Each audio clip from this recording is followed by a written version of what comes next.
आज के इस वीडियो में मैं आप लोगों को 10वीं कक्षा की जो पद्य खंड है उसमें जो पहला पद्य है राम नाम बिनु बिरथ जगी जन्मा, जो कि गुरु नानक जी के द्वारा रचित है, गुरु नानक जी के द्वारा लिखा गया है।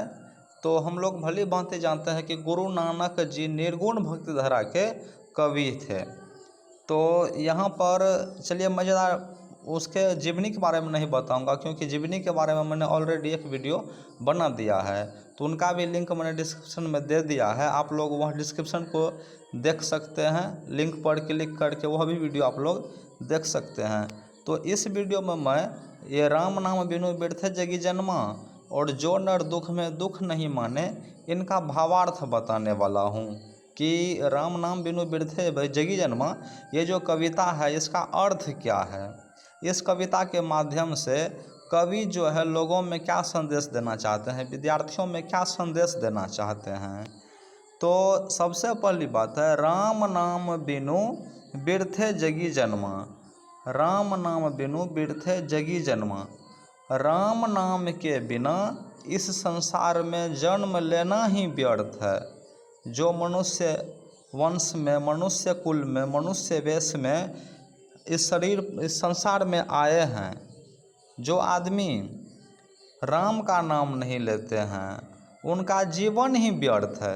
कवि के कहने का अर्थ है, कवि कहना चाहते हैं कि जो मनुष्य राम का नाम नहीं लेते हैं उसका जीवन व्यर्थ है, जीवन बेकार है, उसका जन्म लेना ही बेकार है।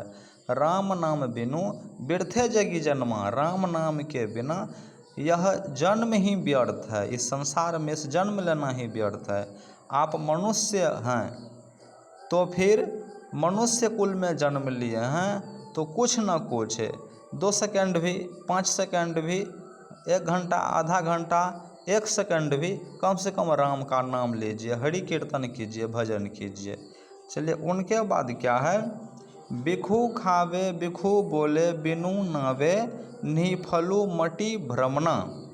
अर्थात बिखू मतलब विष, खावे मतलब खाना, फिर बिखू मतलब विष, बोले मतलब बोले, बिनु नावे, नावे का मतलब होता है नाम, नावे मतलब होता है नाम, निफलू मतलब होता है निष्फल, निफलू मतलब निष्फल, बिना काम का, बिना फल मिलने वाला हो कोई। मटी मतलब होता है मति, बुद्धि। भ्रमणा, भ्रमणा मतलब भ्रमित हो जाना। तो कवि के कहने का अर्थ है बिखू खावे बिखू बोले बिनु नावे निफलू मटी भ्रमना। मतलब क्या, लोग विष ही खाते हैं और विष ही बोलते हैं, जहर ही खाते हैं और जहर ही बोलते हैं। बिनु नावे बिना नाम का, बिनु नावे मतलब कि बिना नाम का, निफलू, निफलू मतलब निष्फल, बिना काम का, मटी भ्रमना मतलब कि दिमाग भ्रमित हो जाता है, बुद्धि भ्रमित हो जाता है। मान लीजिए कोई आदमी सिगरेट पी रहा है और उससे आप कह रहे हैं कि क्यों सिगरेट पीते हैं, और उत्तर में वह कहता है, जवाब देता है कि मैं अपने पिताजी का कमाया हुआ पीता हूँ, मैं अपना कमाया हुआ पीता हूँ, तुम्हारा क्या जाता है। तो यहाँ पर हुआ ना कि बिखू खावे बिखू बोले, मतलब कि विष ही खाते हैं और विष ही बोलते हैं। तो कवि यही कहना चाहते हैं कि जो आदमी, जिस आदमी को हरि कीर्तन से प्रेम नहीं है, राम के नाम से प्रेम नहीं है, भजन कीर्तन नहीं करते हैं, थोड़ा सा भी हरि का गुणगान नहीं करते हैं, वैसे आदमी विष ही खाते हैं और विष ही बोलते हैं, जहर ही खाते हैं और जहर ही बोलते हैं। बिनु नावे बिना नाम का, निफलू मतलब निष्फल, बिना काम का, मटी भ्रमना उसका दिमाग जो है, बुद्धि जो है भ्रमित हो जाता है, जहर ही खाते हैं और जहर ही बोलते हैं, और बिना नाम का, बिना काम का उसका दिमाग भ्रमित हो जाता है, उसकी बुद्धि भ्रमित हो जाती है। उसके बाद कहता है पुस्तक पाठ व्याकरण बखान संध्या कर्म निकाल करे। अर्थात आदमी पुस्तक पाठ खूब कर ले, व्याकरण का बखान जान ले, और संध्या कर्म मतलब होता है संध्याकालीन उपासना, जो शाम के समय में लोग पूजा पाठ करते हैं। तो वही कहता है पुस्तक पाठ व्याकरण बखान संध्या कर्म निकाल कर। मतलब पुस्तक का हम बहुत कुछ जान लेते हैं, व्याकरण का बखान जानते हैं, संध्या के समय में पूजा पाठ भी करते हैं, फिर भी इन सब से कुछ नहीं होने वाला है, यह सब तो दिखावा है, तो होगा किससे? अब देखिए कि नीचे में कहते हैं, उसके जवाब में कवि कहते हैं कि बिनु गुरसबद मुक्ति कहाँ प्राणी, राम नाम बिनु अरुझि मरे। बिनु गुरसबद, गुरसबद मतलब होता है, आप लोग शब्दार्थ में शब्द निधि में उल्टा के देखिएगा, गुरसबद मतलब होता है गुरु का उपदेश। और किसी भी गुरु का उपदेश क्या होगा कि आप सच्चे मार्ग पर चलिए, आप अच्छी बात बोलिए, यही ना गुरु का उपदेश होगा। आप अच्छे अच्छे कर्म कीजिए, तो वही कर, आप भक्ति भजन में अपना ध्यान लगाइए, साधना कीजिए, तप कीजिए, और जो भी कर्म करते हैं, जो भी काम करते हैं, वह ईमानदारी से कीजिए, यही होगा गुरसबद। गुरसबद मतलब गुरु का उपदेश। बिनु गुरसबद मुक्ति कहाँ प्राणी, कहता है कि हे प्राणी, बिना गुरु के उपदेश का मुक्ति कहाँ मिलने वाली है, मुक्ति नहीं मिलेगा। और फिर क्या, राम नाम बिनु अरुझि मरे, राम नाम बिनु अरुझि मरे, राम नाम के बिना जो है यह जीवन उलझ कर रह जाता है, लोग अनेक समस्याओं में पड़कर मर जाता है, उसके जीवन में अनेक तरह की समस्याएं आती है। इसीलिए कहता है कि बिनु गुरसबद मुक्ति कहाँ प्राणी, कहता है हे प्राणी, हे मनुष्यों, बिना गुरु के उपदेश का मुक्ति नहीं मिलने वाली है। और राम नाम बिनु अरुझि मरे, अगर राम का नाम नहीं लेते हो तो तुम्हारा जीवन समस्याओं से घिरा हुआ ही रहेगा। इसलिए राम का नाम लो, भजन कीर्तन से प्रेम करो, ईश्वर के नाम से प्रेम करो। क्योंकि बहुत से लोग नास्तिक होते हैं, कोई आस्तिक होते हैं, कोई नास्तिक होते हैं। इसीलिए कहते हैं कि ये निर्गुण ये देखिए दोस्तों, गुरु नानक जी निर्गुण भक्ति धारा के कवि हैं, फिर भी इस कविता के माध्यम से लोगों को, विद्यार्थियों को यह संदेश देना चाह रहे हैं कि आप निर्गुण भी रहिए, लेकिन ईश्वर को भूलिए मत, आप नास्तिक मत बनिए। चलिए आगे क्या है, दंड कमंडल शिखा सूत धोती, तीर्थ गवनु अति भ्रमनु करे। हाँ, यहाँ है दंड कमंडल शिखा सूत धोती, मतलब क्या, प्राचीन काल के मानव भी, साधु संत भी कुछ कुछ जो दिखावा करते थे, और आजकल के भी क्या करते हैं, कुछ दिखावा करने के लिए डंडा ले लेते हैं, कमंडल ले लेते हैं, चोटी बढ़ा लेते हैं, और क्या करता है कि फिर धोती पहन लेते हैं। जैसे कि मान लीजिए कबीरपंथी है तो वह तो धोती ही पहनते हैं। तो वही कहता है दंड कमंडल शिखा सूत धोती, तीर्थ गवनु अति भ्रमनु करे, मतलब क्या, तीर्थ चले जाते हैं और बहुत भ्रमण करते हैं, तीर्थ जा कर के बहुत भ्रमण करते हैं, कभी काशी जाते हैं, कभी अयोध्या जाते हैं, कभी हरिद्वार जाते हैं, कभी बाबा धाम जाते हैं। तो वही कहता है दंड कमंडल शिखा सूत धोती, तीर्थ गवनु अति भ्रमनु करे, तीर्थ चले जाते हैं और बहुत भ्रमण करते हैं। आज जनकपुर तो कल अयोध्या, कल काशी तो परसों वृंदावन, ऐसे जाते हैं, लेकिन इन सब से कुछ नहीं होगा। तो होगा किससे, जीवन में शांति किससे आएगी? तो उसके लिए कहता है राम नाम बिनु शांति न आवे, जपी हरि हरि नाम सुपारी परे। कहता है कि राम नाम के बिना जीवन में शांति नहीं आने वाली है, जीवन में मुक्ति नहीं मिलने वाली है। और जो हरि के नाम का जाप करता है, जपी हरि हरि नाम सुपारी पड़े, जो हरि के नाम का जाप करता है वही इस संसार रूपी भवसागर से आसानी से पार हो जाता है, उसका जीवन जो है सुखमय में कटता है। तो वही कहता है राम नाम बिनु शांति न आवे। आप काशी, मथुरा, वृंदावन कहीं भी चले जाइए ना, अगर हृदय से राम का नाम नहीं ले रहे हैं, हृदय से ईश्वर का नाम नहीं ले रहे हैं, तो आपको शांति नहीं मिलेगी। सिर्फ आप दिखावा मत कीजिए। उसके बाद फिर कह रहा है कि जटा मुकुट तन भस्म लगाई, वसन छोड़ी तन नगन भया। कहता क्या करते थे, जटा बढ़ा लेते हैं, मुकुट मतलब माथा, तन मतलब शरीर, तो जटा बढ़ा लेते थे, मुकुट में, माथा में और तन में भस्म लगा लेते हैं, भस्म लगा लेते हैं पहले के भी आज के भी। वसन छोड़ी तन नगन भया, और कुछ कुछ साधु महाराज तो ऐसे होते हैं कि वस्त्र जो है बहुत कम पहनते हैं, तो उसके लिए कहा गया है कि वसन छोड़ी तन नगन भया, लगते हैं कि वो नंगे हैं, निःवस्त्र है। निर्वस्त्र है।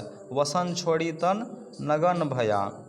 और फिर क्या, जेते जी जंत जल थल महिअल, जत्र तत्र तू सरब जिया। जेते मतलब जितने भी, जीव मतलब होता है जीव। तो जितने भी जीव हैं, जंतु हैं, चाहे वह जल में रहने वाले हों कि थल में रहने वाले हो, चाहे महिअल मतलब पूरे संसार के रहने वाले हो। और कहता कि जत्र तत्र तू सरब जिया, जहाँ तहाँ भी है वहाँ सब कुछ श्रद्धा के साथ करो, श्रद्धा के साथ जियो, ईश्वर के नाम में अपना समय बिताओ। जेते जी जंत जल थल महिअल, जितने भी जीव हैं, जंतु हैं, चाहे वह जल में रहने वाले हैं, जल में रहने वाले हैं या थल में या पूरे संसार में रहने वाले हैं, जत्र तत्र जहाँ तहाँ भी रहता है तू सरब जिया, सब कुछ श्रद्धा के साथ करो और ईश्वर पर सौंप दो। और वैसे ही आदमी के लिए कहा गया है, गुरु प्रसादी राखिले जन को। तो गुरु का प्रसादी क्या होगा? प्रसादी यही ना होगा कि आप ईर्ष्या त्याग दीजिए, आप व्यभिचार त्याग दीजिए, आप जो हमेशा सही कर्म कीजिए, मन से ईर्ष्या त्याग दीजिए, यही गुरु का प्रसाद होता भी है। तो कहता गुरु प्रसादी राखले जन को, हरिरस नानक झोली जिया। हरिरस का मतलब क्या है? हरिरस का मतलब होता है ईश्वर के भक्ति भावना से प्रेम होना, लगाव होना। और ये गुरु नानक जी कहते हैं, गुरु प्रसादी राखले जन को हरिरस नानक झोली पिया। कहते हैं कि हमारे झोली में भी कुछ ऐसे भक्ति भावना को ईश्वर डाल दीजिए ताकि हम भी उसे पीकर धन्य धन्य हो जाएं। तो ये जो है दोस्तों, ये तो हुआ राम नाम बिनु बिरथे जगी जन्मा। चलिए अब इसके बाद हम फिर पढ़ते हैं और क्या है, ये जो नर दुख में दुख नहीं माने। तो चलिए उसको भी देख लेते हैं। उसका है ये देखिए, जो नर दुख में दुख नहीं माने, अर्थात जो आदमी दुख में भी दुख नहीं मानता है। जो नर दुख में दुख नहीं माने, जो आदमी दुख में भी दुख नहीं माने। वैसे एक है रहीम जी का एक दोहा है, रहीमन निज मन की व्यथा, मन ही राखो गोय, सुनिए ठिलई हैं लोग सब, बाँटी न लई हैं कोय। अर्थात रहीम कवि कहते हैं कि निज मन मतलब अपने मन का जो दुख दर्द है ना, वह अपने मन में समा के रखो, नहीं तो क्या होगा, सुनी ऐठलई हैं लोग सब, बाँटी न लई हैं कोई। लोग सब सुनकर जो ऐठेंगे, आपकी भलाई नहीं करेंगे, आपकी सहायता नहीं करेंगे। सुनी ऐठलई हैं लोग सब, बाँटी न लई हैं कोई, और आपके दुख दर्द को कोई बाँटेगा नहीं, बल्कि आपको देखकर और चिढ़ाएगा आपको। तो इसीलिए अच्छा है कि दुख में भी अपने आप को सुख महसूस करें, खुशी खुशी से उस दुख को झेल लें, क्योंकि दुख हमेशा के लिए रहने वाला है नहीं। तो चलिए दोस्तों, हम उधर से लौट के कविता पर आते हैं। कवि कह रहे हैं कि जो नर दुख में दुख नहीं माने, मतलब क्या, जो आदमी, नर मतलब आदमी, जो आदमी दुख में भी अपने आप को दुखी नहीं मानता है। चलिए उसके बाद वही अच्छा होता है। इसमें कहते हैं कि कभी आप उदासीन रहिए, आप संतुष्ट रहिए, ना ज़्यादा हंसिए ना ज़्यादा रोइए। इस कविता का संदेश बस यही है, जो नर दुख में दुख नहीं माने। कहता है सुख स्नेह अरु भय नहीं जाके, कंचन माटी जाने। कहता सुख स्नेह अरु भय नहीं जाके, जिस आदमी को न सुख का प्रवाह है, न स्नेह किसी से प्यार दुलार मिला, अरु मतलब और, भय मतलब डर, नहीं जाके, जिस आदमी को न सुख की परवाह है, न स्नेह का परवाह है और न ही डर का परवाह है, वह आदमी क्या करता है, कंचन माटी जाने। कंचन मतलब होता है सोना। वह आदमी क्या करते हैं, तो दूसरे के सोना को भी वह जो है मिट्टी के समान मानता है। माटी मतलब मिट्टी। देखिए दोस्तों, आप लोगों को यहाँ पर एक बात समझनी होगी कि इससे पहले जो था राम नाम बिनु बिरथे जगी जन्मा, तो वहाँ पर था मट्टी, वहाँ पर था मट्टी। तो मट्टी का मतलब हुआ मति, बुद्धि, और यहाँ पर क्या है, माटी। तो माटी मतलब मिट्टी। उससे पहले जो मट्टी जो था, तो मट्टी मतलब हुआ मति, बुद्धि। यहाँ पर माटी है, तो माटी का मतलब मिट्टी हुआ। तो कहता कि जिस आदमी को न सुख का परवाह है, न स्नेह का, और न ही भय का, डर का परवाह है, वैसे आदमी क्या करते हैं, दूसरे के सोना को भी मिट्टी के समान समझते हैं। और एक सज्जन आदमी का यही कर्तव्य है, यही धर्म है कि अपने मन में लोभ नहीं पालना है। वह दूसरे के सोना को ढेला समझता है, दूसरे का है दूसरे का है, हमको क्या लेना देना है। उसके बाद फिर कहता है, नहीं निंदा नहीं स्तुति जाके लोभ मोह अभिमाना। कहता है कि जो आदमी न किसी की निंदा करता है और न ही किसी के आदमी आगे में हाथ फैलाता, स्तुति करता है, विनती करता है जाके, जो भी आदमी न किसी की निंदा करता है और न ही स्तुति करता है, न लोभ है, न मोह है, न अभिमान है। एक सज्जन आदमी का यही धर्म है कि उसके मन में लोभ मोह जो है नहीं होना चाहिए। तो यही कवि कह रहे हैं कि नहीं निंदा जाके, नहीं निंदा नहीं स्तुति जाके लोभ मोह अभिमाना। न लोभ होना, न निंदा करना चाहिए, न किसी का खुशामद करना चाहिए, और न ही मन में लोभ मोह अभिमान घमंड रखना चाहिए। तो क्या होगा, फिर कहते हैं, हर्ष शोक ते रहे न्यारो। हर्ष मतलब हर्ष खुशी, शोक मतलब दुख, ते रहे न्यारो। वैसे आदमी क्या करते हैं कि सुख और दुख के भावनाओं से अलग रहते हैं। हर्ष शोक ते रहे न्यारो। न्यारो मतलब होता है न्यारा, मतलब कि पृथक, अलग, प्यारा नहीं होता है। न्यारो मतलब न्यारा, पृथक, अलग। यहाँ पर शब्दार्थ में, शब्द निधि में यही दिया गया है। तो कहते हैं कि हर्ष शोक ते रहे न्यारो। वह आदमी खुशी और गम की भावना से अलग रहते हैं, और उसके मन में ना ही मान अपमाना, ना ही वह आदमी मान से घबराते हैं, मान से इठलाते हैं, और ना ही अपमान से घबराते हैं। तो वैसे आदमी, जिस लोभ के मन में लोभ मोह अभिमान नहीं है, वैसे आदमी मान अपमान की चिंता नहीं करते हैं, ना ही मान अपमाना। उसके बाद क्या है, आशा मनसा सकल त्यागी के जगते रहे निराशा। वैसा आदमी क्या करते हैं, अपने मन से आशा की भावना हटा देते हैं कि कोई मेरी सहायता करेगा। वह अपना कर्म खुद से अपने से करते हैं। आशा मनसा सकल त्यागी के, सकल मतलब चेहरा, शरीर, तन, मन, अपने मन से क्या करते हैं, वैसे आदमी आशा की भावना को त्याग देते हैं कि मेरी कोई भलाई करने आएगा, क्योंकि उसे विश्वास है कि मुझे अपना काम अपने से ही करना है। जगते रहे निराशा। वैसे आदमी जग से भी निराश, मतलब ये निराश नहीं, उदासीन, न खुशी है न गम है। यह निराशा का अर्थ ये हुआ कि न खुशी है न गम है, अपने आप को संतुष्ट हैं, न सुख में इठलाते हैं न दुख में घबराते हैं। यहाँ पर यही है निराशा का मतलब, जगते रहे निराशा। इसका मतलब यही है कि न उसे खुशी में हंसना है ज़्यादा, और ना ही दुख में ज़्यादा रोना है। तो ये जगते रहे निराशा। वैसे आदमी मन से आशा हृदय से त्याग देते हैं, वैसे आदमी हृदय से आशा त्याग देते हैं और जग से निराश रहते हैं, उदासीन रहते हैं। फिर कहता है, काम क्रोध जेहि परसे नाहिन तेहि घट ब्रह्म निवासा। देखिए साथियों, ये क्वेश्चन में है कि ब्रह्म का निवास कहाँ होता है, ये क्वेश्चन में अगला पेज में देखिएगा। वैसे मैं उसका भी वीडियो बना के इस लिंक में डाल दूंगा। तो फिर यहाँ पर क्या कहता है कि काम क्रोध जेहि परसे नाहिन तेहि घट ब्रह्म निवासा। जिस आदमी के हृदय में, जिस मनुष्य के हृदय में काम क्रोध लोभ मोह ईर्ष्या द्वेष व्यभिचार, गलत काम करने की भावना नहीं है, परसे मतलब स्पर्श करना, परसे मतलब स्पर्श करना, काम क्रोध जेहि परसे नाहिन तेहि घट ब्रह्म निवासा। घट मतलब देखिए घड़ा होता है, लेकिन शब्द निधि में प्रतीकार्थ में घड़ा का अर्थ शरीर दिया है, देह। तो काम क्रोध जेहि परसे नाहिन तेहि घट ब्रह्म निवासा। जिस मनुष्य के हृदय में काम क्रोध लोभ मोह ईर्ष्या द्वेष की भावना समाप्त हो जाती है, स्पर्श भी नहीं कर पाता। परसे मतलब स्पर्श करना, छूना। जिस आदमी के हृदय को लोभ मोह की भावना छू भी नहीं पाता है, ईर्ष्या द्वेष की भावना छू भी नहीं पाता है, उसी के शरीर में तेहि घट, उसी के शरीर में ईश्वर का वास होता है। तेहि घट ब्रह्म निवासा।